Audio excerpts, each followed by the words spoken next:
Hey there, my fellow author. I'm Sarah Elizabeth Sawyer, an old soul kind of writer living my dream as a full-time author and authorpreneur. But I didn't start out living a confident, creative lifestyle. I struggled with the fears and the mental and emotional barriers that so often plague writers at all stages of their author career. But the truth is that with the right knowledge, tools, and training, you can overcome those barriers. I'm here to teach you how I've developed a lifestyle that's allowed me to publish 19 books and counting. Each week, as you tune into the Confident Fiction Author podcast, you'll get clarity on the steps you need to take to advance your writing career. Whether it's developing your ideal writing routine, tackling new skills like dictating your fiction, or overcoming the obstacles life throws your way, this podcast will help you live a more confident, creative lifestyle. Let's get started. Hey there, my friend, and welcome to this week's episode of the Confident Fiction Author Podcast. I'm your host, Sarah Elizabeth Sawyer, and today I'm going to be talking about how to become a reader again. I don't know if you're anything like me, but sometimes I get in a reading slump. I don't know why, because I love to read. It's one of my favorite hobbies, one of my favorite recreational activities. I love to read fiction, and that's what led me to become a fiction writer. I think we all start out with that love of reading, at least typically. You may not have, but I started out with a love of stories and reading fiction. But oddly enough, sometimes I get into a reading slump. Actually, sometimes more often than I would like to admit. And I don't know where that comes from. I don't know if it's an energy thing, if it's a time distraction thing. I'm not sure. But sometimes I'll find myself going on my phone and watching old TV shows or something instead of reading, especially in the evenings. So evenings are typically my primary reading time, and also Saturday morning and Sunday morning. I love to just get into a good novel, but I do hit those seasons where I'm not really reading and not reading very much. I'm not reading a paperback, an audiobook, a Kindle, and I just can't seem to get into my reading. And I had a conversation several years ago with another friend of mine who's an author, and she talked about how she was in a reading slump, and she was asking me, because I was talking about how many books I was reading at that time, and she was like, how do you get back into reading? And I was thinking about that conversation and trying to remember what all I shared with her. So I had a conversation with a different friend just not too long ago about reading and why we tend to get out of it and what it takes to get back into it. So I'm going to pull all of that together here for this podcast episode for us as fiction authors to become readers again.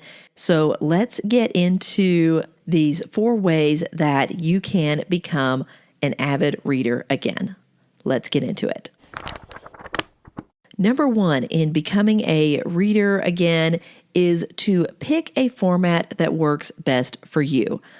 I mentioned in the introduction, I read eBooks, paperbacks, hardcover, audiobooks. I love to read in all the formats. And you may be that as well. You like to have multiple books going at the same time. That's not unusual for me. I'll have an audiobook that I can listen to while I'm doing the dishes or driving, and I'll have a paperback that I settle into in the evening in my chair or in bed and read. And then I'll have an ebook that honestly, we like to go to this barbecue place every Sunday, and there's typically a long line, and I'll get in a good 10 or 15 minutes of reading on an ebook while standing in line. So I generally have multiple books going on, but sometimes that will cause me to freeze with my reading.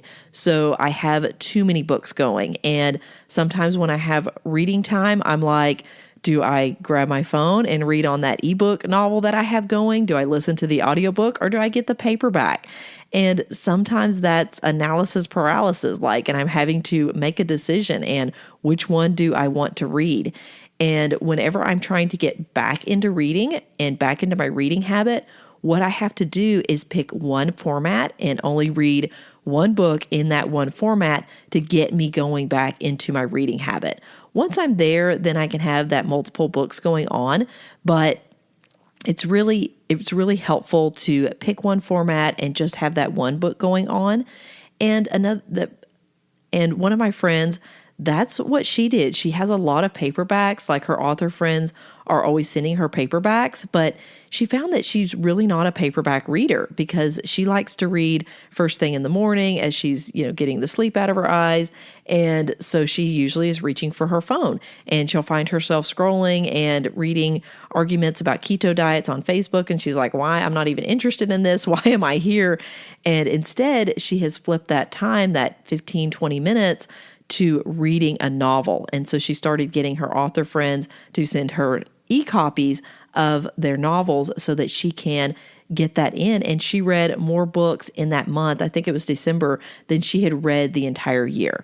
And so think about what format works best for you. Are you someone that you find yourself first thing in the morning just scrolling through social media?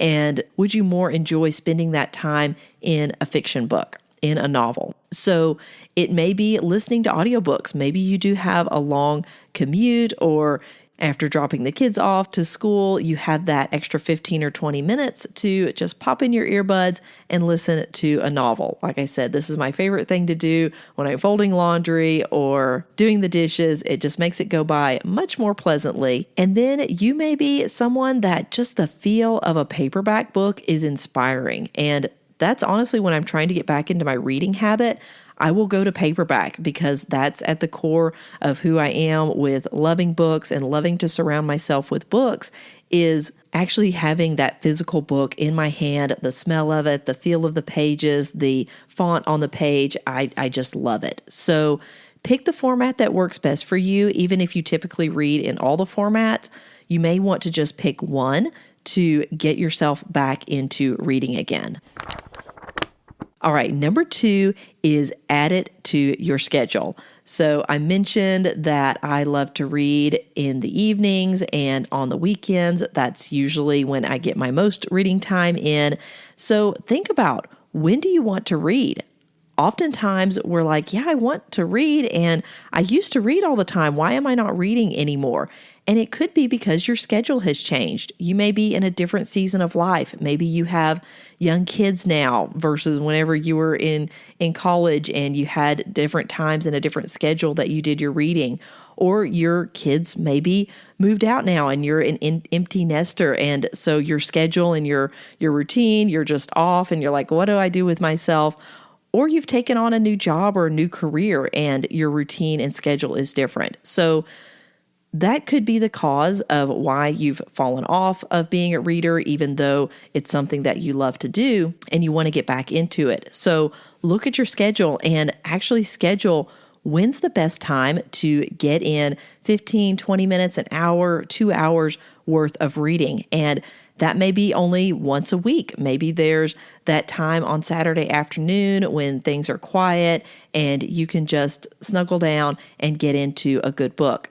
It may be every evening after dinner, you read for 30 minutes. So just taking a good look at your schedule and an honest look at it, not say, I'm going to read every evening for an hour. And really, that's not realistic with kids and the TV going and dinner and all of the things happening. That might not be realistic, but it might be realistic for you to get up an extra 30 minutes in the morning while the house is quiet and make that a part of your morning routine that you can get some reading time in. So be honest with your schedule and add reading time into it.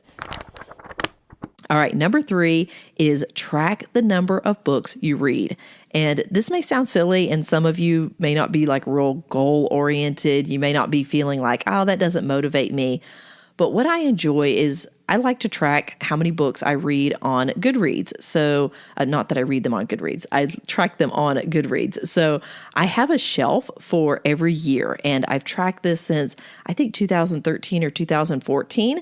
And what I can do now is I can look back over my years and go, wow, that year I read 20 books. That year I read 33 books. That year I only read 17 books. And wow, that year I read 53 books. And it's just really interesting and kind of inspiring to just see that I am a reader. It's affirming to me that I do love reading, and just because I'm in a reading slump and I'm kind of out of that habit of consuming lots of books, that I have done that in the past and that I've really enjoyed it. It has so enriched my life. And as an author, I know that I am actually reading books. I'm not just writing books. I'm consuming other stories and other authors that are out there, and I'm supporting other authors by reading their books. And it's just a really beneficial overall just to see that number and be able to see the shelf, my digital shelf, accumulate with the books that I actually read. And what I find is I've actually read more books than I think I have. So I always enjoy that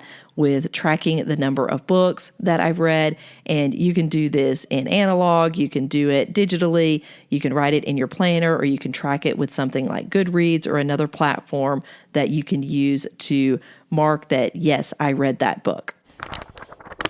All right, number 4 is planning a reading retreat. And this is something that I actually came across more in my business training in circles, where professionals and stuff will plan a reading retreat where it can just, they go off somewhere and they do nothing but read for 2 days or a week or 2 weeks. And I just thought that sounded heavenly. Like, just go off. And it was for business reading, but I was like, how fun would that be to just consume novels with a reading retreat? And this is also known as, a vacation, or, that beach read where you're on the beach and just reading books. And so if you're not able to go off somewhere and have a private reading retreat, this can be at home. And a weekend is fabulous for this, where you just let everyone in your household know that you are doing a reading retreat, that you are an author and you need to get some novels read, especially if they're from your fellow authors, your friends that you're wanting to catch up on, or it's in your genre, and so it's kind of counted as research time, right? So just let them know that you are doing a reading retreat. And if you can have a separate room that's maybe not being used over the weekend, like a home office, maybe it's your spouse's home office, and just being able to set up comfortably in there, especially if there's a recliner or a little couch or something, some way, or even if you can just blow up an air mattress. So I have an air mattress that's the kind you don't have to get down on the floor with, like it's elevated. I forget what they call those, but I have that air mattress. And so I have blown that up in my office sometimes and just made this kind of a retreat space over the weekend when I wanted just some very chill, quiet time and do some reading. So it doesn't have to be that you're going off to a fancy resort or it's a vacation or something. It can just be at home. And if you have a little space that you can create that's apart and you let everyone know that this is your reading time and that you are unplugging and doing this as a retreat. Of course, if you can go off somewhere to a cabin in the woods or an inexpensive, Vrbo, or using hotel points that you've accumulated in your account, and just have that time that you are going to be reading. That can really help you to become a reader again. Bonus tip for you. I know I said I had 4. I actually thought of one other one as I was talking, and that's go to a library or a bookstore.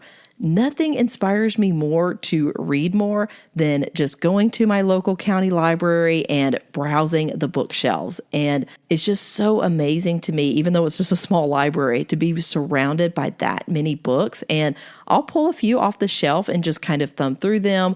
Maybe it's an author I've thought about checking out, or people have recommended that I check them out. So I'll just sit there and read a few chapters, kind of thumb through the pages and get a feel for their style. And when I come home, I just find myself more inspired to crack open the book that's on the top of my pile, teetering by my bed, and just crack that open and get back into reading. So going to the library, going to bookstores, very inspiring to get back into that reading habit. So, quick recap on how to become a reader again as an author. You want to pick the format that works best for you, that's most conducive for your lifestyle, and just pick one to get back into reading, and then you can expand out into the other formats. But just focus on one to break through and get back into reading. Number 2, be honest about your schedule and look where you can add in your reading time and actually put it into your schedule. Number 3 is track the number of books that you read as inspiration, and so that you can look back over the years and go, yes, I am a reader. That's a part of who I am as an author. It's a part of who I am. It's my favorite hobby, and I do love to read. Look at all of these books that I've read. And number 4 is to plan a reading retreat. You can do this at home, or you can go off somewhere just a day or two, or even if it's at home for just a 4-hour stretch, that is literally that retreat time for you that you are going to put into your schedule and enjoy reading a good book.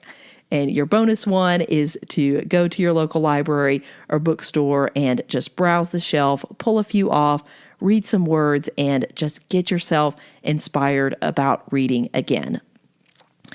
If time is a factor with reading and you have a whole stack of novels that you want to get through, and maybe you're not terribly enthusiastic about reading them, maybe they're in your genre, so you want to be familiar with them, or they're, your author friends and you love them and you do want to read their books and give them feedback, but time-wise it's just really a crunch, then I do have a hack that can increase your reading speed by 40%. So I talk about that back in episode number 9, and it is called Increase Your Reading Speed by 40% with this one method without speed reading. So I'm not talking about speed reading.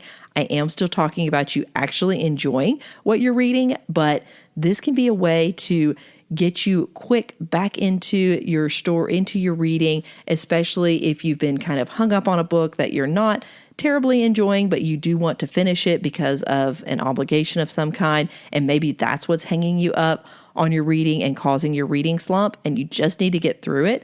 Go listen to episode number 9, Increase Your Reading Speed, and use that method to get on into and get through that novel that you're on so you can get to what you really enjoy. And that's the thing to remember with becoming a reader again. It's not something you have to do. It's something you get to do. And like I said, with me, I love to read and I hit these slumps sometimes. I'm not sure why, but I do know if I follow these methods, that will get me out of my slump, and I do fall in love with reading all over again. All right, my friend, that is all for this week's episode of The Confident Fiction Author. I hope you enjoyed it, and I hope it helps you get back into reading again. I'll see you in next week's episode. Take care.